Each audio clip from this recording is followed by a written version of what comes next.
আল্লাহ রব্বুল আলামিনের কালামে হাকিম থেকে দুটি আয়াত তেলাওয়াত করেছি। হয়তো দুটো আয়াতের ব্যাখ্যা তাফসির করা সময় পাওয়া যাবে না, যদি পাই আমি ধারাবাহিক করতে থাকব। আল্লাহ পাক যেন কোরআনের এই আয়াতে কারিমার কথাগুলো আমাদের বুঝার তৌফিক দান করেন, বলেন আমিন।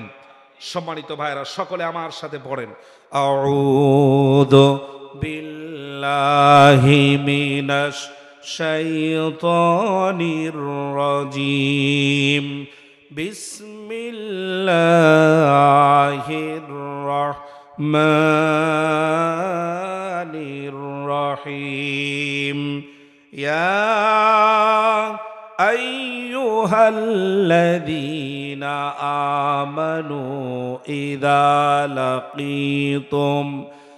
إذا لقيتم الذين كفروا زحفا فلا تولوهم الأدبار ومن يولهم يومئذ دبره إلا متحرفا لقتال أو متحيزا إلى فئة فقد باء بغضب من الله ومأواه جهنم وبئس المصير। সদাকাল্লাহুল আযীম। ইরশাদ হচ্ছে, হে ঈমানদারগণ, যখন তোমরা একটি সেনাবাহিনীর আকার ধারণ করে, আমার দিকে খেয়াল আছে আপনাদের? একটু আমার দিকে তাকান। আমাকে দেখতে কি খুব বেশি খারাপ লাগছে? চেহারার দিকে তাকান। ওলামায়ে কেরামদের চেহারার দিকে ভালো নজরে, ভালোবাসার নিয়াতে তাকালে আল্লাহ ছোট ছোট গুনাহগুলো মাফ করে দেন। সুবহানাল্লাহ বলতে ইচ্ছা হয় না? আর যদি ওলামায়ে কেরামদের দিকে বাঁকা নজরে তাকান, বাঁকা নজর দিয়ে যদি তাকান, তাহলে আল্লাহ রব্বুল আলামিন এমন শাস্তি দেন বাংলার জমিনে ঠাঁই হয় না। এ কথা আজ প্রমাণিত, ঠিক কিনা? সম্মানিত ভাইরা, আমার দিকে লক্ষ্য করুন। হে ঈমানদারগণ, যখন তোমরা একটি সেনাবাহিনীর আকারে কাফেরদের মুখোমুখি হও, তখন তাদের মোকাবেলায় পৃষ্ঠ প্রদর্শন করবে না। যে ব্যক্তি অবস্থায় পৃষ্ঠ প্রদর্শন করবে সে আল্লাহর গজবে ঘেরাও হয়ে যাবে। সেটা দুনিয়াতে এবং আখিরাতে তার জন্য থাকবে যেটা, তার আবাস হবে জাহান্নাম এবং ফিরে যাবার জন্য তা হবে বড়ই খারাপ জায়গা। তবে হ্যাঁ, যুদ্ধের কৌশল হিসেবে যদি পৃষ্ঠ প্রদর্শন করতে হয় তাহলে সেটা তোমাদের জন্য দোষণীয় নয়। সম্মানিত ভাইরা, আমরা এই আয়াতে কারিমার বাংলা তরজমা শুনলাম। আমরা একটু সামনে এগিয়ে যেতে চাই। সূরা আনফাল, আমরা যে সূরাটি তেলাওয়াত করেছি, সূরার নাম কি? বলেন বলেন আমার সাথে একটু আজকে বলেন, সূরা আনফাল।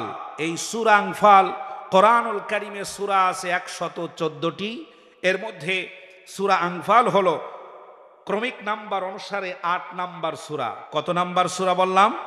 8 নাম্বার সূরা। আয়াত সংখ্যা আছে 75টি। অবতরণের স্থান, নাজিলের স্থান হলো মদিনা। প্রধান এবং প্রথম যে বিষয়গুলো আলোচনায় আনা হয়েছে তা হলো বদরের যুদ্ধকে কেন্দ্র করে আল্লাহ পাক এ সূরা এবং গনিমতের মালকে কেন্দ্র করে সূরা আনফাল নাজিল করেছেন। নফলের বহুবচন হলো আনফাল, অতিরিক্ত পাওনা। আল্লাহ পাক ঈমানদারদেরকে পুরো দুনিয়াটায় অতিরিক্ত পাওনা হিসাবে গ্রহণ করেছেন। সুবহানাল্লাহ পড়ে। বদরের যুদ্ধের বিষয় এখানে বর্ণনা করা হয়েছে, মুসলিমদের ঐক্যের বিষয় বর্ণনা করা হয়েছে এবং মুসলিমদের আমানতের বিষয়ে বর্ণনা করা হয়েছে। ঈমানকে শক্তিশালী করার জন্য উৎসাহ দেওয়া হয়েছে এবং কি করলে ঈমান বৃদ্ধি হবে আল্লাহ রব্বুল আলামিন সে বিষয়ে আলোচনা করেছেন। এবং এই পথে টিকে থাকতে হলে, টিকে থাকতে গেলে আল্লাহর সাহায্য অপরিহার্য এবং আল্লাহর সাহায্য আসবে, এটা 100%। সুবহানাল্লাহ পড়ে। অন্যায়কে বিতাড়িত করতে গেলে সত্যের পথে যারা টিকে থাকবে ঈমান নিয়ে, তাদেরকে আল্লাহ পাক সাহায্য করবেন, এ ওয়াদা করেছেন আল্লাহ। ওয়াদা কে করেছেন? আল্লাহ রাব্বুল আলামিন বলেন ওয়া কানা হাক্কুন আলাইনা নাসরুল মুমিনিন। জোরে বলেন আল্লাহু আকবার। আল্লাহ রাব্বুল আলামিন বলেন तमाम পৃথিবীর মুমিনেরা শুনে যাও, ইমানদার বান্দারা শুনে যাও, ও মুমিন মুসলমানেরা শুনে যাও, অন্যায়ের বিরুদ্ধে আল্লাহর দ্বীন প্রতিষ্ঠা করার জন্য অথবা ইনসাফ আদলকে প্রতিষ্ঠা করার জন্য যদি তোমরা সংগ্রাম করো, এই পথে চলতে গিয়ে, এই পথে সংগ্রাম করতে গিয়ে, এই পথে টিকে থাকতে গিয়ে যদি তোমাদের উপরে কোনো বিপদ আসে, আল্লাহ রাব্বুল আলামিন সাহায্য করার ঘোষণা দিয়েছেন। আল্লাহ রাব্বুল আলামিন বলেন তাদেরকে সাহায্য করা আমি আল্লাহ রাব্বুল আলামিনের জন্য ওয়াজিব হয়ে যায়, হক হয়ে যায়। আমার ভাইরা, যুগে যুগে অন্যায়কে বিতাড়িত করতে গিয়ে, ইনসাফ আদলকে প্রতিষ্ঠা করতে গিয়ে যত সংগ্রাম হয়েছে, প্রত্যেকটি সংগ্রামে আল্লাহ রাব্বুল আলামিন ছোট ছোট আকারে অথবা বড় বড় আকারে অথবা বদরের প্রান্তরের মতো আসমান থেকে দলে দলে ফেরেশতা নাজিল করে অদৃশ্য শক্তি প্রয়োগ করে আল্লাহ রাব্বুল আলামিন ঈমানদারদেরকে বিজয় দান করেছেন। জোরে বলেন সুবহানাল্লাহ। বিশ্বাস হয়? কি বলেন? বিশ্বাস হয়? প্রিয় বন্ধুগণ, লক্ষ্য করে দেখুন আল্লাহ রাব্বুল আলামিন কিভাবে সাহায্য করেছেন। বিগত সময়ে, আমরা বেশি দূর যাব না, বিগত সময়ে স্বৈরাচারকে বিতাড়িত করতে পথে নেমেছিল একদল যুবক। তাদের হাতে স্ট্যান্ড গান ছিল, মেশিন গান ছিল। তাদের কাছে কি কোনো ভারী অস্ত্র ছিল? পাতলা অস্ত্র ছিল? কিচ্ছু ছিল না। আবু সাইদের গোষ্ঠীরা দুটো খালি হাত চতুর্দিক থেকে এসে দুটো হাত দুই দিকে ছড়িয়ে দিয়ে বুক চিতিয়ে দাঁড়িয়ে গিয়েছিল। এই নিরস্ত্র ছাত্র জনতার সামনে অস্ত্রধারী প্রশাসনের লোকেরা একটা একটা করে পালিয়ে যেতে বাধ্য হয়েছে। সচক্ষে আমরা দেখেছি। জোরে বলেন ঠিক কিনা? এই সাহায্যটা কার? জোরে বলেন সাহায্য কার? বিশ্বাস হয় না? অস্ত্রধারী মানুষেরা নিরস্ত্র মানুষের সামনে যখন পালায়, তখন বুঝতে হবে ভয় ধরিয়ে দিয়েছেন কে, আর ওদেরকে সাহায্য করছেন কে। এটি আল্লাহ পাকের ওয়াদা, এটি আল্লাহ পাকের ওয়াদা। যদি তোমরা বাংলাদেশের 18 কোটি মানুষের অন্যায় অত্যাচার নিপীড়ন জুলুমের শেকল থেকে বের করে আনতে গিয়ে আন্দোলন করতে পারো, সেখানে যদি আল্লাহ সাহায্য করেন, আগামীতে তোমরা যদি দিন কায়েম করার জন্য আবার যদি রাজপথে নেমে যাও, বুকের তাজা রক্ত ঢেলে দেওয়ার সংকল্পবদ্ধ, কাফনের কাপড় মাথায় নিয়ে যদি রাজপথে নেমে পড়ো, আমি তোমাদেরকে সাহায্য করব। আল্লাহর দ্বীন বিজয় তোমাদেরকে দিয়ে করাবো ইনশাআল্লাহ। আল্লাহ সাহায্য করতে পারেন না? আল্লাহকে আগামীতে সাহায্য করবেন এই আশা আমাদের আছে। আল্লাহ আমাদের সাহায্য করবেন, আমরা 100% বিশ্বাস করি।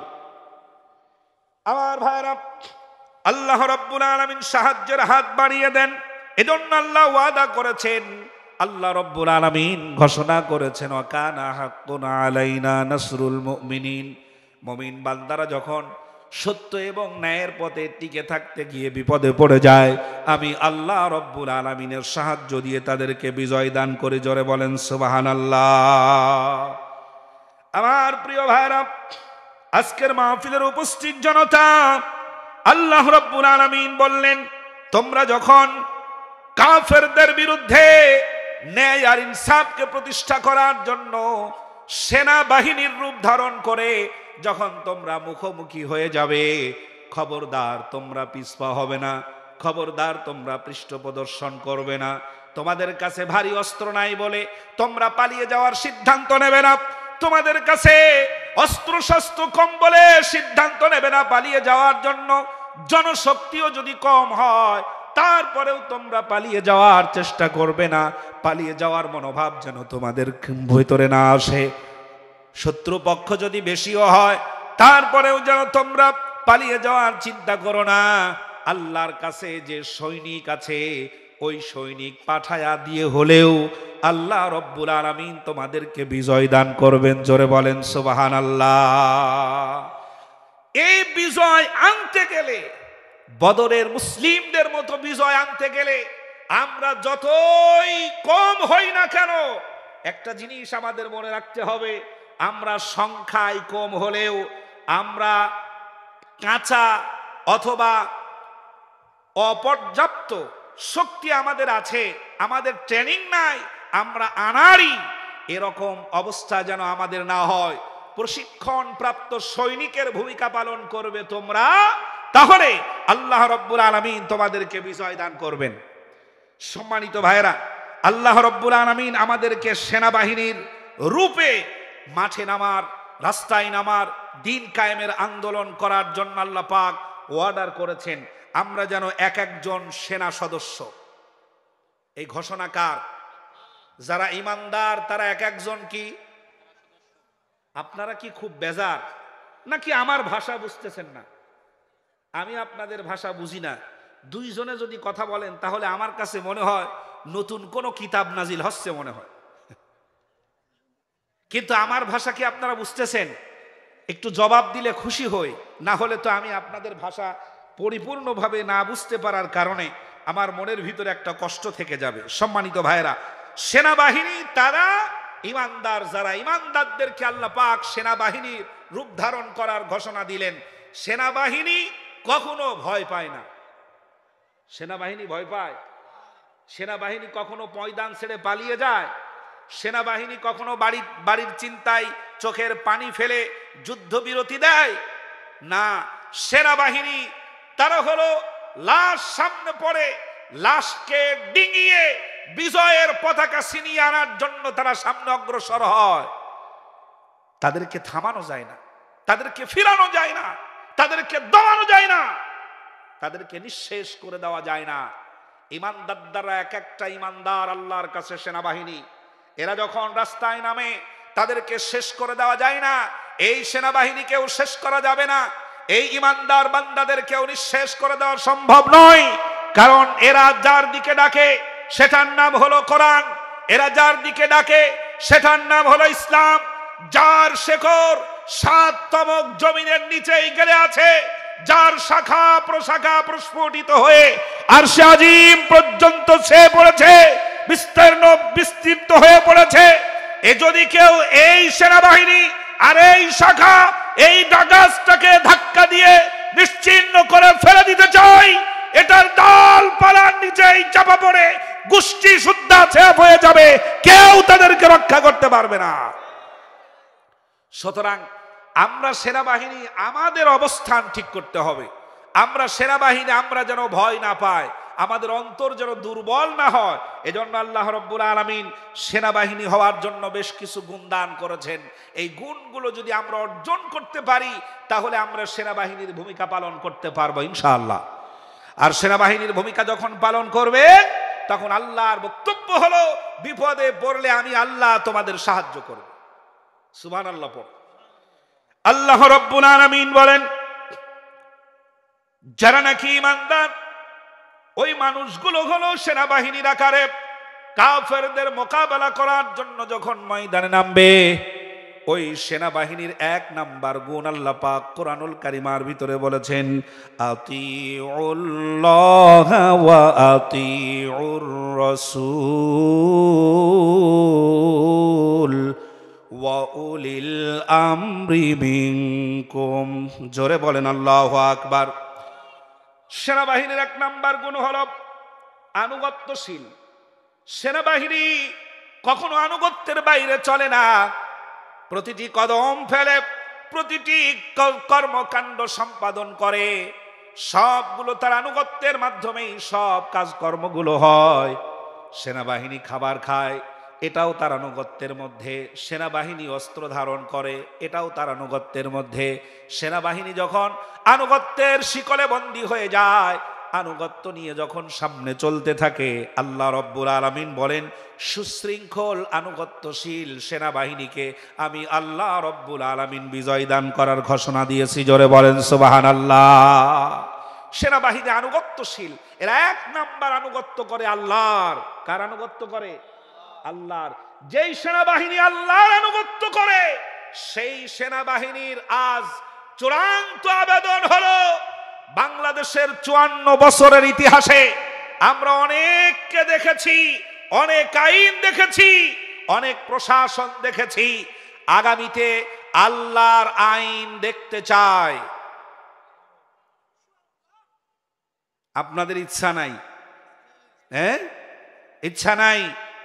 যেই গণতন্ত্র নিয়ে কথা বলে মানুষেরা, যে সংবিধান নিয়ে কথা বলে, আপনাদের এই সাতকানিয়ার চট্টগ্রামের সাংবাদিক, কবি, সাহিত্যিক, প্রশাসন এবং রাজনৈতিক ব্যক্তিবর্গকে বলছি, কান খাড়া করে লক্ষ্য করুন।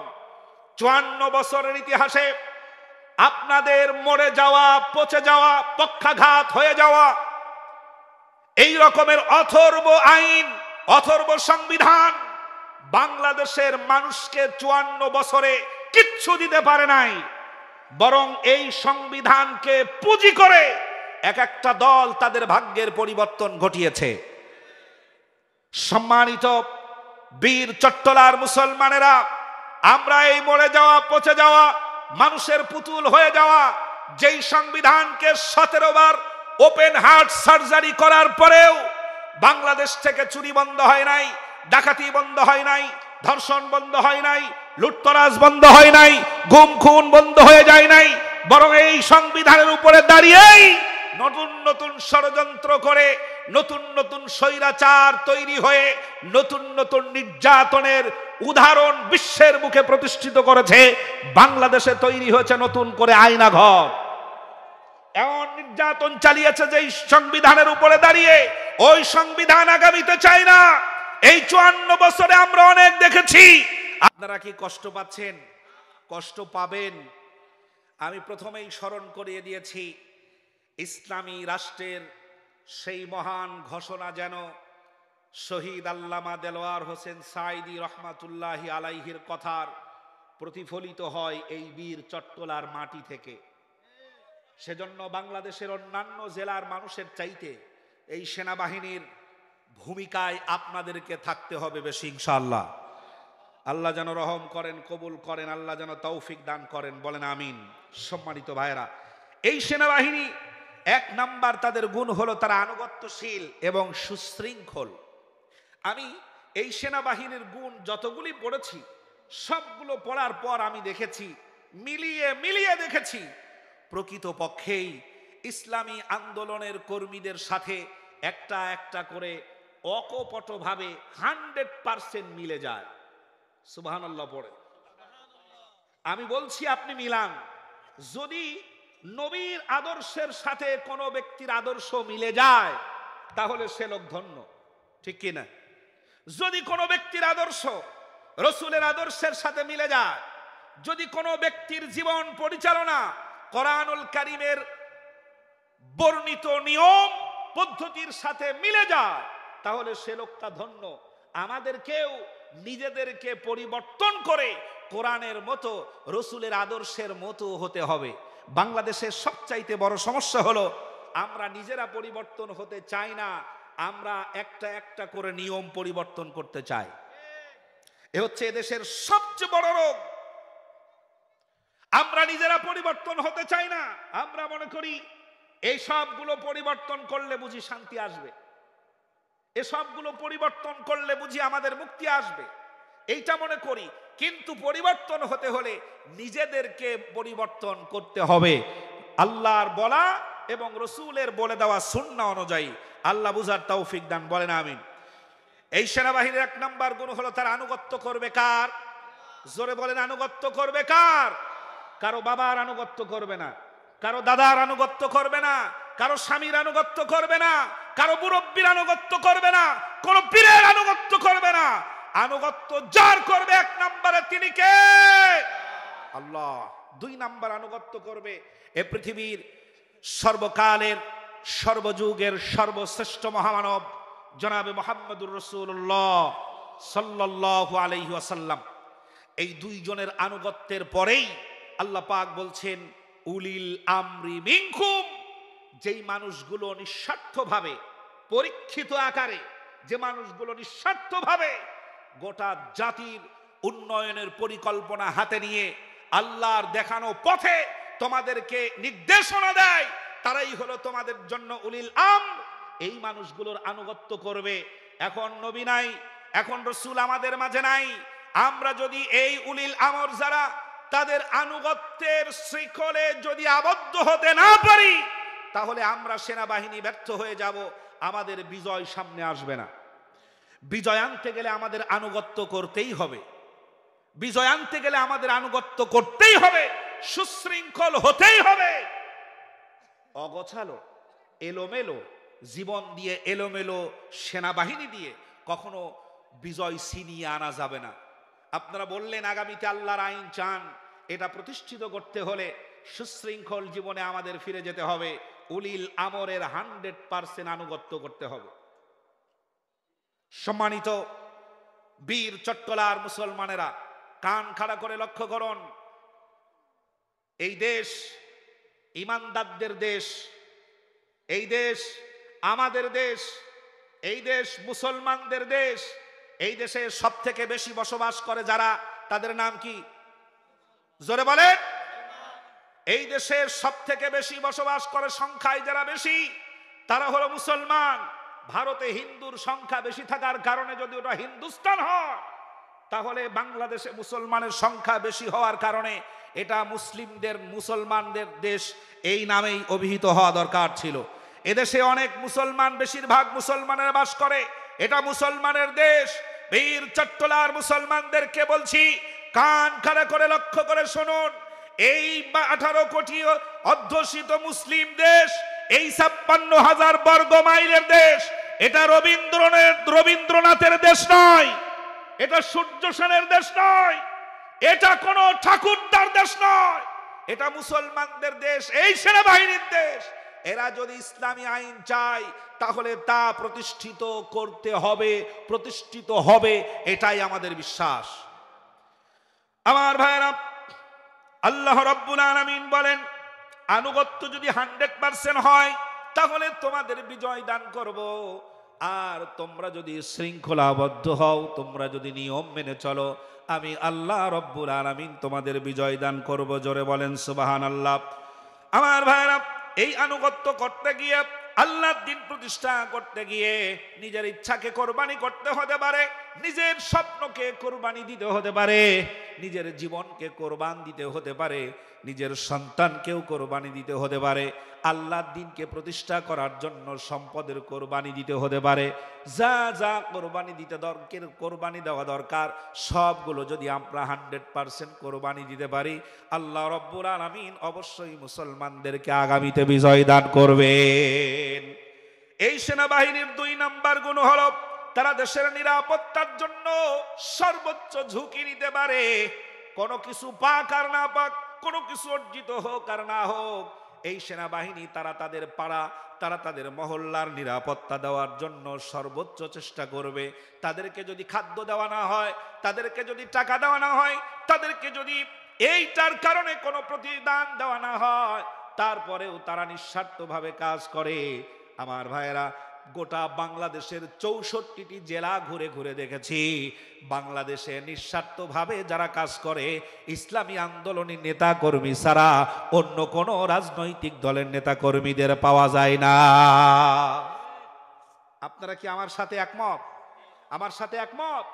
যদি একমত না হন, একটা কথা বলে দিয়ে যাই, আপনাদের এই চট্টগ্রাম থেকে চট্টগ্রামের যত রাজনৈতিক দল আছে, রাজনীতির মাঠ থেকে ইনকাম করা টাকা ইনকাম করা বন্ধ করে দেন, ধান্দা করা বন্ধ করে দেন, দেখি কয়টা রাজনৈতিক দলের নেতা কর্মী মাঠে টিকে থাকে। একমত? একমত? একজন বলে চাঁদাবাজি না করলে দল চলে না, আরেকজনদের চিন্তা ভাবনাই হলো দল চালাইতে গেলে কিছু চোর বাটপারও লাগে। ঠিক কি না? যাদের চিন্তা ভাবনা এমন, আগামীতে তাদেরকে দেশের দায়িত্ব দিলে পরে তারা যে চুরি করবে এর ডিক্লারেশন তো আগেই দিচ্ছে। চোর বন্ধ বাংলাদেশ দেখতে চান? ডাকাত বন্ধ বাংলাদেশ দেখতে চান? ধর্ষণ মুক্ত বাংলাদেশ যদি পেতে চান, নিজের ঘরের দরজা খুলে যদি রাতের বেলা ঘুমোতে চান, আইন দরকার কার? জোরে বলেন, আইন দরকার কার? 54 বছরের ভিতরে যা পারেন নাই 54 মিনিটের ভিতরে এই বীর চট্টলার মাটিতে দাঁড়িয়ে বসে বলছি 54 মিনিটে তা করা সম্ভব। কার আইন দিয়ে? আল্লাহর আইন দিয়ে। চট্টগ্রামের সবচাইতে চোর, বড় চোর যেইটা, ওইটাকে ধরে যদি মিডিয়ার সামনে, উপস্থিত জনতার সামনে আসসারিকু, আল্লাহ রাব্বুল আলামিনের বিধান অনুযায়ী যদি হাত কেটে দিতে পারেন, প্রিন্টিং মিডিয়া, মাল্টিমিডিয়া, বাংলাদেশের সকল মিডিয়া একত্রিত হয়ে গেল, এলাকার মানুষেরা এক জায়গায় হয়েছে, লক্ষ লক্ষ মুসলমানেরা উপস্থিত হলো। একটা লোকের হাত কেটে যদি আপনি ঝুলন্ত অবস্থায় রেখে দিতে পারেন, অথবা একটা হাত কেটে যদি দৃষ্টান্ত স্থাপন করতে পারেন, এই হাত কাটা হবে জুমার নামাজের পর, আসরের নামাজের সময়। এই চট্টগ্রাম বিভাগের ভিতরে, চট্টগ্রাম এলাকার ভিতরে যত চোর আছে সমস্ত চোরেরা মাগরিবের আগেই জরুরি অধিবেশন ডাকবে। বিশ্বাস হয় না? জরুরি অধিবেশন ডেকে বলবে, তোমরা যদি চুরি করতে হয় তাহলে আনোয়ারাই চলে যাবে, চুরি যদি করতে হয় তাহলে তোমরা এ পাশে,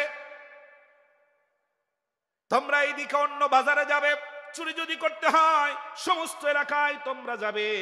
খবরদার চট্টগ্রামের ভিতরে, অথবা চুরি যদি করতে হয় তাহলে তোমাদের ঐতিহ্যবাহী কেউচিয়া এই এলাকার ভিতরে খবরদার ঢুকবে না।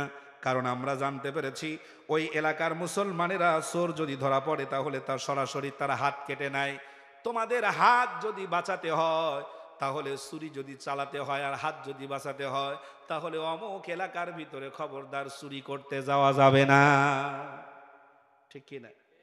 ধর্ষণ করলে পরে তার শাস্তি হবে বিধানকার, জোরে বলেন বিধানকার। চোরের যদি হাত কাটার বিধান চালু হয়, বাংলাদেশ থেকে টাকা পাচার হবে না, বাংলাদেশের দোকানের তালা ভেঙে হাজার হাজার কোটি টাকার স্বর্ণ আর চুরি হবে না, আপনাদের ব্যবসা কেন্দ্র থেকে আর চুরি হবে না। আপনার কাছে কি মনে হয়? আমি কোরআনের আয়াতকে বিশ্বাস করি, আল্লাহর আইনকে বিশ্বাস করি।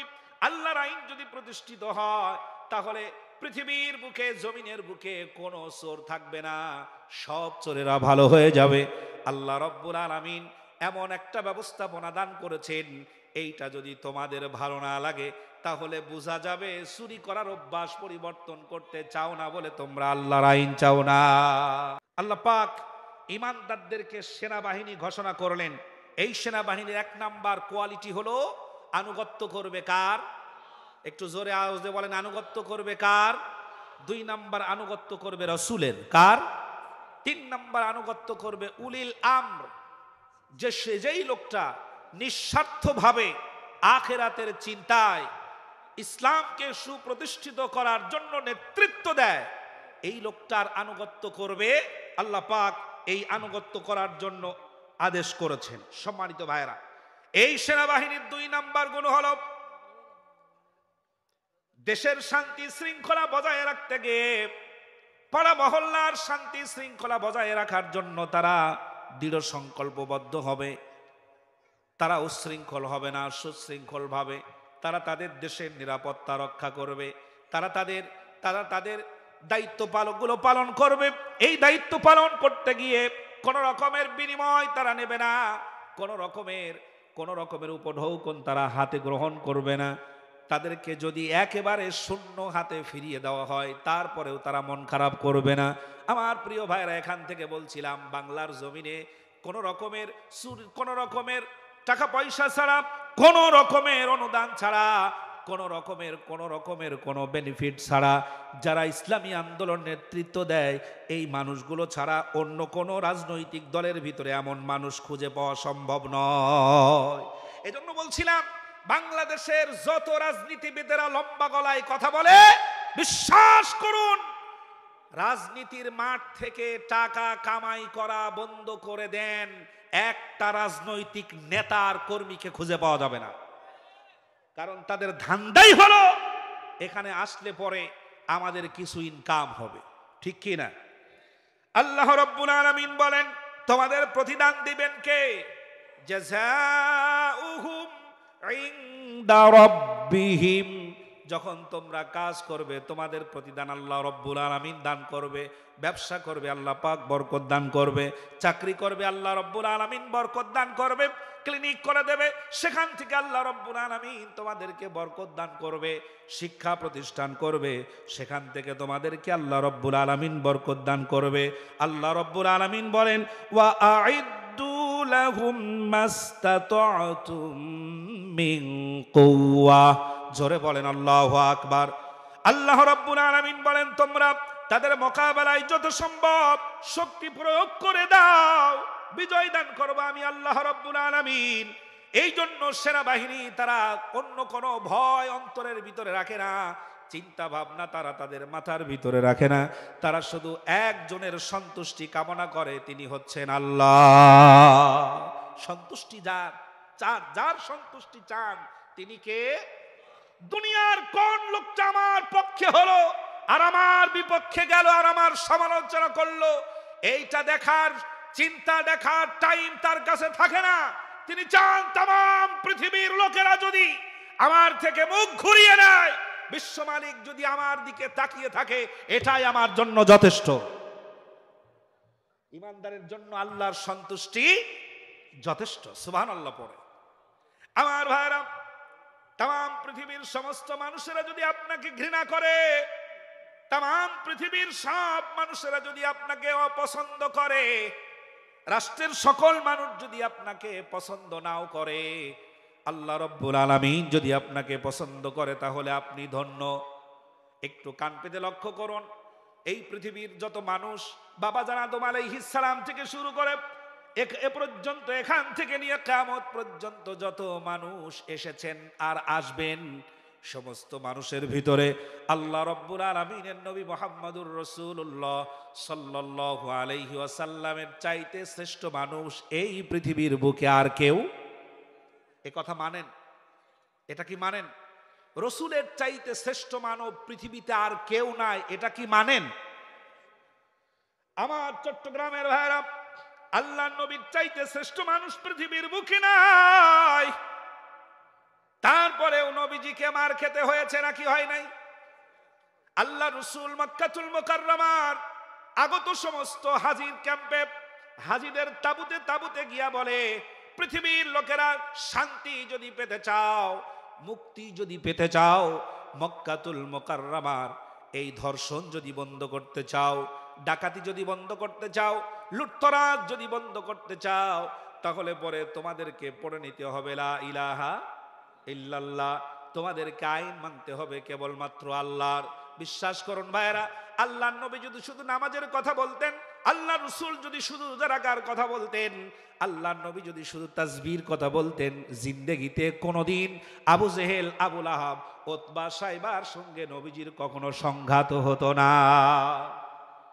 ওরা তো প্রস্তাবই দিয়ে দিয়েছিল, তুমি যখন তোমার রবের ইবাদত করবে আমাদেরকে ডাকবে, আমরা আসবো, আমরা যখন ইবাদত করব তোমাকে ডাকবো, তুমিও আসবে। একটা গণতন্ত্র করে ফেলি, আসো, যাতে করে শান্তি বজায় থাকে এই সমাজের ভিতরে, তোমার সাথে আমাদের আর কোনো গন্ডগোল না হয়, আমাদেরকে যেন তোমার প্রতি আর চড়াও হতে না হয়। মুহাম্মদ সাল্লাল্লাহু আলাইহি ওয়াসাল্লাম, মুহাম্মদ তুমি আমাদের প্রস্তাব মেনে নাও। আল্লাহ রাব্বুল আলামিনের নবী একটু নরম যখন হয়ে গেলেন, প্রস্তাবটা ভালো মনে করে আল্লাহ পাক নাজিল করে দিলেন, কুল ইয়া আইয়ুহাল কাফিরুনা লা আ'বুদু মা তা'বুদুন। জোরে বলেন আল্লাহু আকবার। আল্লাহ রাব্বুল আলামিনের নবীর চাইতে বড় শ্রেষ্ঠ মানব পৃথিবীতে নাই, নবীর চাইতে বড় সুন্দর মানুষ পৃথিবীতে নাই। মক্কাতুল মুকাররমায় নবীজি সাল্লাল্লাহু আলাইহি ওয়াসাল্লাম একা সমাজের নিয়ম পদ্ধতি যখন পরিবর্তন করার চেষ্টা করেছেন, সাধনা যখন করেছে, তখন আবু লাহাব আপন চাচা মক্কায় আগত সমস্ত হাজিদের তাবুতে তাবুতে গিয়া আল্লাহ নবী যখনই বেরিয়ে যেতেন, তখনই আবু লাহাব ভিতরে ঢুকে বলতেন, এই লোকটা যিনি তোমাদেরকে এতক্ষণ কথা বলে গেলেন ভালো ভালো, আন্নাহু মাজনুন, লোকটা পাগল, ইন্নাহু লাকাযিবুন, এই লোকটার চাইতে বড় মিথ্যাবাদী মানুষ এই মক্কাতুল মুকাররমায় আর কেউ নাই।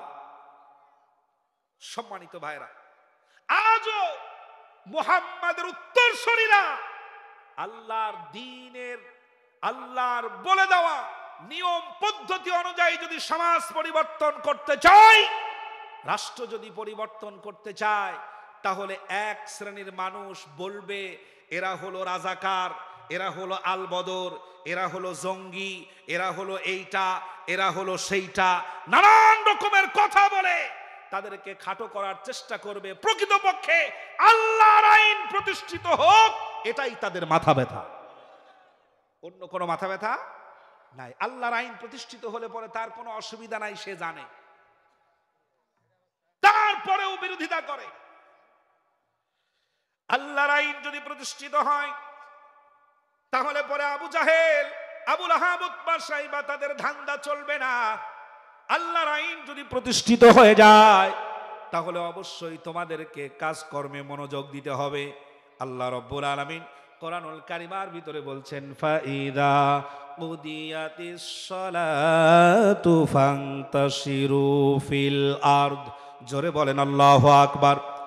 সেনাবাহিনী তোমরা শুনে যাও, নামাজ শেষ হয়ে গেলে প্রত্যেকজন ব্যক্তি তার নিজ নিজ কর্মের ভিতরে ঢুকে পড়বে। শিক্ষক তার শিক্ষকতায় চলে যাবে, শ্রমিক তার কর্মকাণ্ডের ভিতরে ঢুকে পড়বে, আর যে লোকটা ব্যবসা করে তার ব্যবসার ভিতরে চলে যাবে। একজন মুমিন বান্দাও ঘরে বসে থাকবে না, একজন মুমিন বান্দাও তাসবির ভিতরে বসে থাকবে না, একজন মুমিন বান্দা মসজিদের কোণায় বসে জিকির করতে পারবে না। নামাজ শেষ হয়ে গেছে, রুটি রুজি রোজগার করার জন্য, রিজিক অর্জন করার জন্য জমিনে ছড়িয়ে ছিটিয়ে পড়ে যাও, তোমরা রিজিক অন্বেষণ করো। এটাই হলো আল্লাহ রাব্বুল আলামিনের বিধান। এই জন্য দেখবেন যে যত বড় ঈমানদার, তার ব্যস্ততা দুনিয়ার ভিতরে তত বেশি, কারণ শূন্যের উপরে নির্ভরশীল হয় না। আর যে ব্যক্তি ধান্দাবাজ, সে ব্যক্তি মনে করে আমার এই ধান্দা টিকিয়ে রাখতে পারলেই আমার শান্তি অবধারিত, আমার অর্থ আমার কাছে আসবে, এতে আমার কোনো অসুবিধা হবে না। এজন্য আল্লাহ রাব্বুল আলামিন এই সেনাবাহিনীর 2 নাম্বার গুণ দিলেন, তারা নিজের নিরাপত্তা, সমাজের নিরাপত্তা, এই কাজগুলো করবে বিনা স্বার্থে। তাকে যদি কেউ কোনো বিনিময় নাও দেয়, আল্লাহর সন্তুষ্টির জন্য তারা কাজ করে যাবে, মানুষের কাছ থেকে পাওয়ার আশা তারা করবে না।